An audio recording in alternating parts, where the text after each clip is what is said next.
these are these neurotransmitters and the receptors. That's all going to be the effect, right?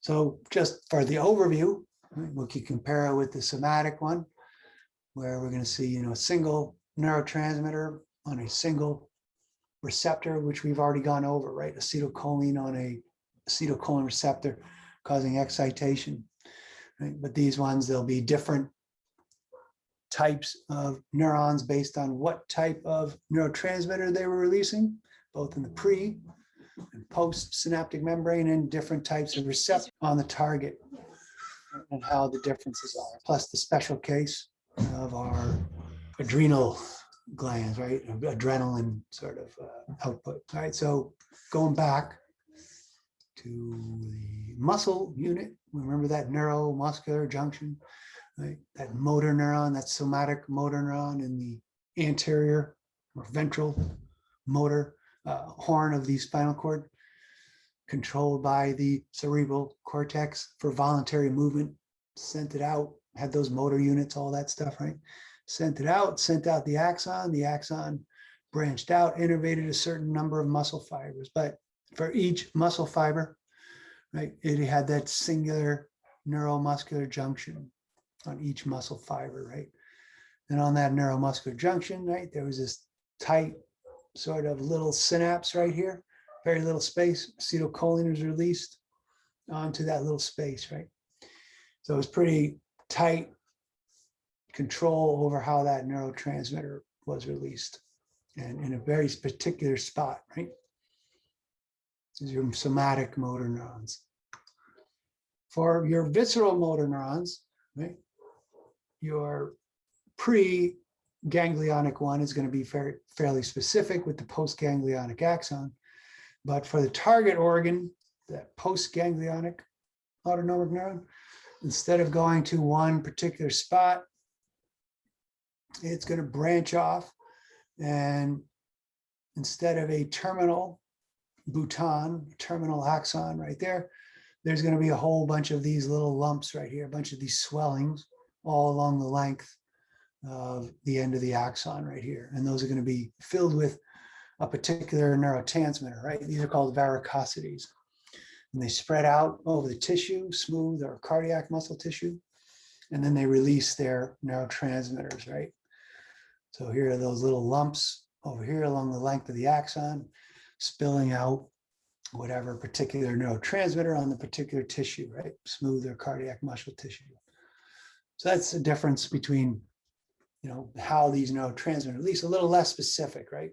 And the effect on the organ is generally going to be different too, because all this, usually the target tissue, most cases, is going to be connected in some way. So that stimulation of this neuron is going to cause this whole thing to contract, right? So it's a little less specific than our somatic motor. Varicosities, right?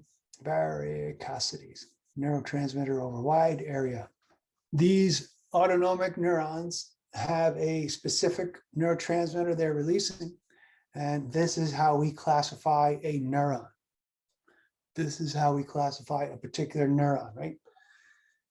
We classify them as cholinergic or adrenergic neurons. And this is because cholinergic neurons are going to release acetylcholine, whereas adrenergic neurons are going to release something else, mainly noradrenaline. Okay, that's how we classify them. Cholinergic or adrenergic neurons. And then those cholinergic and adrenergic neurons are going to a postsynaptic neuron or an effector cell, and there'll be certain receptors there waiting for them. And so the receptors are going to be of different sorts, so that any particular neurotransmitter might have a different effect depending on what type of receptor is in that location. Right? So there's these beta receptors and alpha receptors, and within each one there's beta 1 and beta 2 receptors, right? For these ones. So cholinergic neurons, like our somatic motor neurons, release neurotransmitter acetylcholine, right? acetylcholine. So this one synthesizes acetylcholine and then releases it at the terminal boutons onto its postsynaptic target. So does this one. So does this one, right? So actually all preganglionic ones, whether it's sympathetic, parasympathetic, are cholinergic. Okay, they all release acetylcholine, just like our somatic motor neuron. So all the ones basically in the spinal cord, right, in the ventral horn, somatic, and the lateral horn are all going to be cholinergic neurons. They synthesize and release acetylcholine. Your postsynaptic, your postganglionic, that is the one that's sitting out there in the autonomic ganglia for parasympathetic ones, they are also cholinergic. They also release acetylcholine, and they release acetylcholine onto the effector, right? In this case, the smooth muscle, the cardiac muscle, the glands, or whatever, right? Acetylcholine.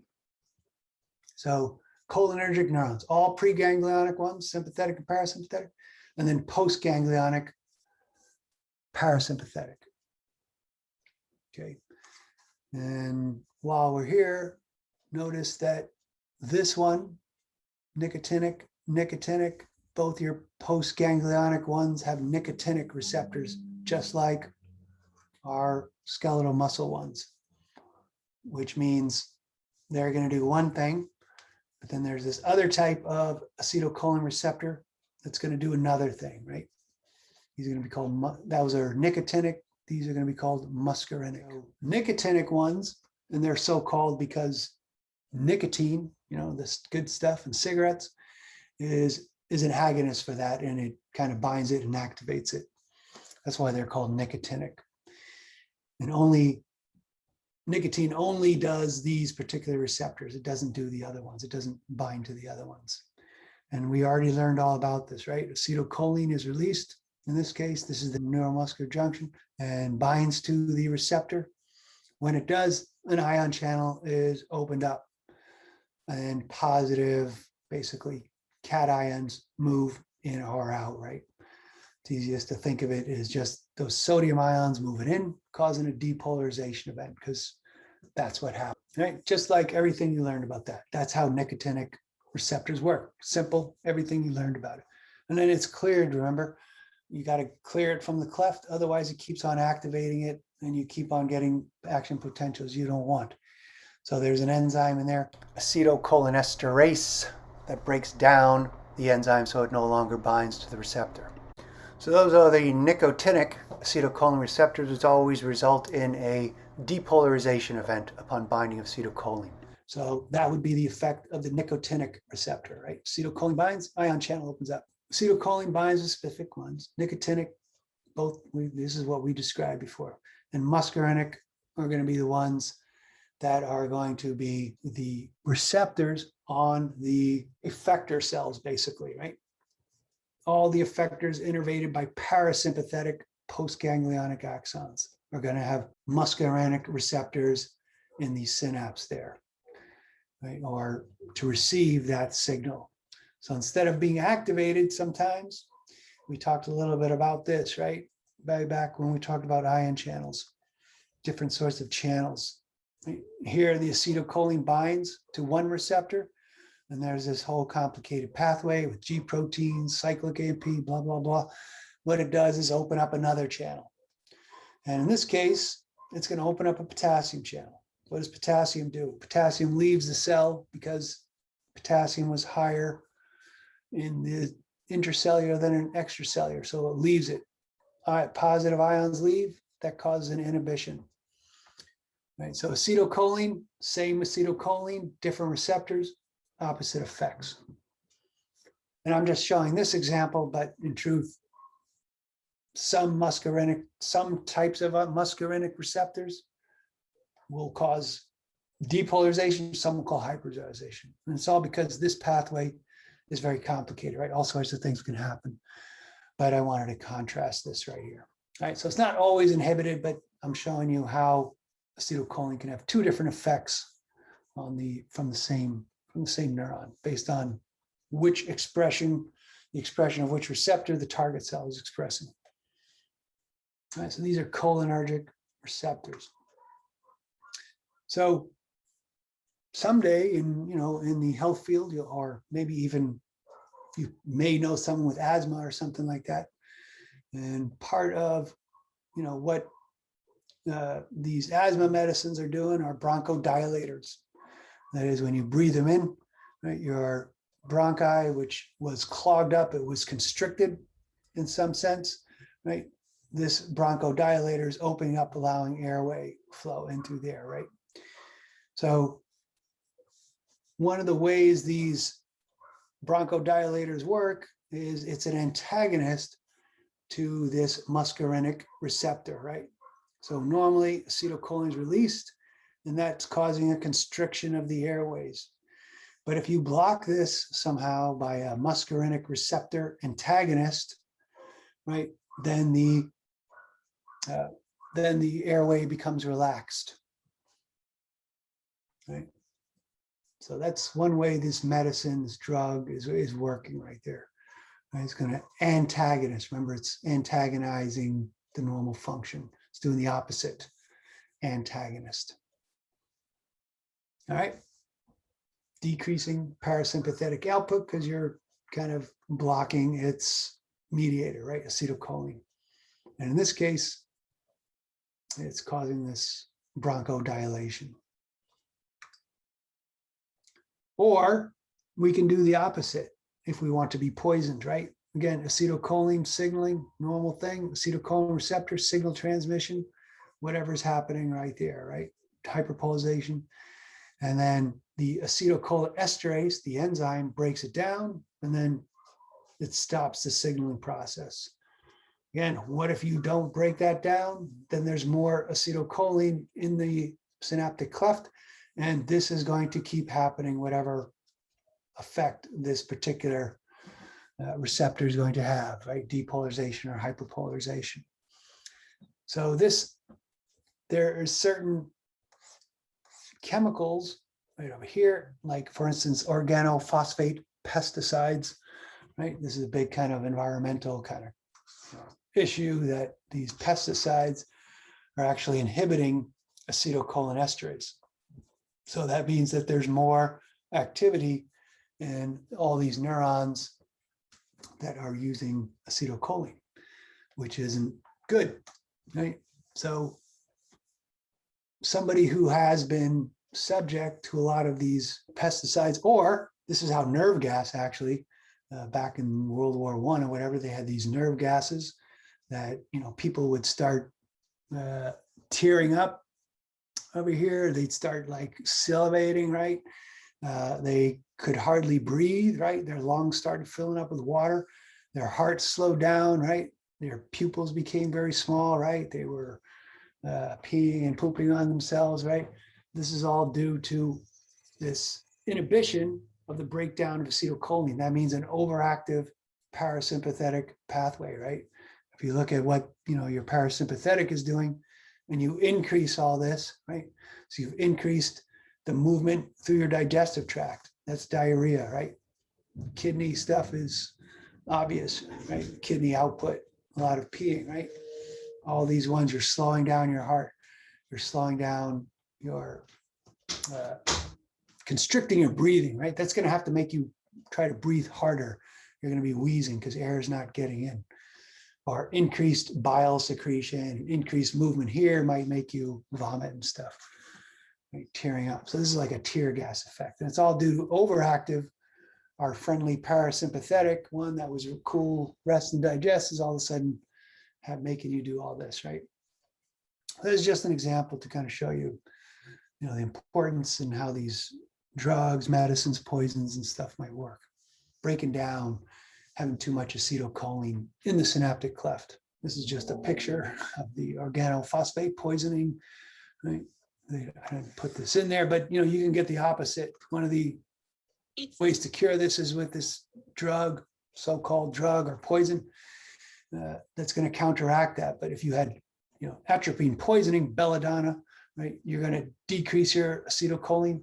And if you look at the symptoms over here, right, they're going to do the opposite of all this, right? They're going to activate your sympathetic nervous system because your parasympathetic has been sort of backed off, right? So that was cholinergic neurons and their receptors, right? Nicotinic or muscarinic. Next, the other main type of neuron that we run into are these androgenic neurons and receptors. This is, for the most part, these post-ganglionic, right? The neurons that are sitting in those sympathetic ganglia and these prevertebral ganglia. Right? All those are sitting along the side there. They received nicotine. They had nicotinic receptors. They were activated, and they made norepinephrine, basically. Right? Norepinephrine. They made it, and they secreted it onto their target cell. So these post-ganglionic neurons of the sympathetic nervous system are making and secreting noradrenaline. And they are secreting them onto adrenergic receptors of the target cells, right? Those receptors can bind norepinephrine, obviously, but they could also bind epinephrine, which is another name for adrenaline. Adrenaline is not released by this postsynaptic, postganglionic neuron, but by the adrenal medulla. But that epinephrine, once it's released into the blood, can bind these same receptors. So whatever this one is normally targeting could also be targeted by adrenaline, epinephrine. And we'll see how that works a little bit. So sympathetic effectors, right? Smooth muscle, whatever, right? They're going to contain the receptors to catch that norepinephrine, or as it were, epinephrine. And for here, we have two main types of, well, it's kind of a little confusing, right? We have these alpha and beta receptors, right? And they're so-called named because they're kind of which drugs that you administer or poisons or whatever can activate them or block them. So that's why they're classified into alpha or beta receptors. But within them, they have alpha 1, beta 1, alpha 2, beta 2. And you'll notice that alpha 1, beta 1 generally produce excitation. Right, so if this was right here, here is that varicosity, it releases norepinephrine. And if this was a, alpha 1, beta 1, receptor, then it would bind to, then this response over here would be excitation, right? On the other hand, if this over here was a alpha 2 or beta 2 receptor, right over here, it would bind norepinephrine, but the response would be inhibition. That is, it would become hyperpolarized and less likely to fire. Right? Maybe it would just relax it, as we'll see, right? Maybe this is a smooth muscle tissue that was constricted and now it's chill. It's relaxing, right? So the classification of alpha and beta is based on like a sort of drug response, more or less, of the specific type. But the 1 and 2 is what you kind of want to remember for excitation versus inhibition. And this is very generally speaking. There's some exceptions. We're not going to worry about them. For instance, there's these beta 3 receptors, and they're on like adipose tissue, right? Which is an interesting story, but that causes thermogenesis, which is going to allow heat production. Right. So the effector might be this, might be the other one, might be both, right? So it gets very confusing, to be honest, about what the effect might be based on the distribution and amount and everything of these particular receptors. But, we'll go through a couple examples and, say, does it produce excitation or inhibition? And then that's the important point right here. And then, so I said, this is norepinephrine coming from the neuron. There might also be epinephrine floating around in the blood, which can also bind to that. That could also bind to this same receptor. Right? Epinephrine is going to be a stronger, generally, I think it reacts a little stronger to both alpha and beta receptors, right? Whereas the alpha receptors will bind both, just more strongly beta receptors. Right? So again, norepinephrine released into that through the varicosities around there, gets to a receptor, has its response based on whether it's a 1 or a 2 type receptor. Right? And then it's removed as usual, and blah, blah, blah. All right. So those are the receptor types, excitation or inhibition, depending on the particular type. Right? So here's another graph. Maybe you like this one better, right? But the beta 1s, this is just for the beta receptors, but you know, the 1s are going to increase, right? Increase your cardiac output. The 2s are more for relaxation, right? And for relaxation, your sympathetic one, that is relaxing your muscles around your airways to get more air, relaxing your blood vessels, so increase blood flow, right? Or doing opposite things to your bladder, uterus, decreasing your digestion, right? And increasing your glucose output. So all this, right? Heart pumping up, increase in air, increase in blood. This is all glucose breakdown, right? This is all for, you know, ready for action, right? You need more energy, you need more glucose, you need more oxygen, and you need more blood flow to get it to the tissues to get you ready for action. Right? And so when I talked about this, these bronchodilators to keep air open, right? I said these muscarinic antagonists, right? You're blocking the parasympathetic pathway, and which was constricting it, right? You can also, part of this, or in addition to this, you can also agonize, that is, increase the effect of these beta 2 receptors, right? And that's going to be a sympathetic activation. So the combination of these is going to open these airways here. So that is how both of these might work right there. So that is those receptors, right? They're all embedded within the tissue over here so that it could have its particular effect, right? Increase heart rate, decrease salivation, increase heart rate, increase the airway breathing, increase glucagon secretion, decrease your blood supply right here. All right, so that's it on the neurotransmitters used by these neurons of the autonomic nervous system, as well as the receptors on their targets, and how you might get different effects by different receptors. So in the next video, we're going to look a little bit more specifically about the sympathetic nervous system and some specialities about that make it different from the parasympathetic. All right, we'll see you next time.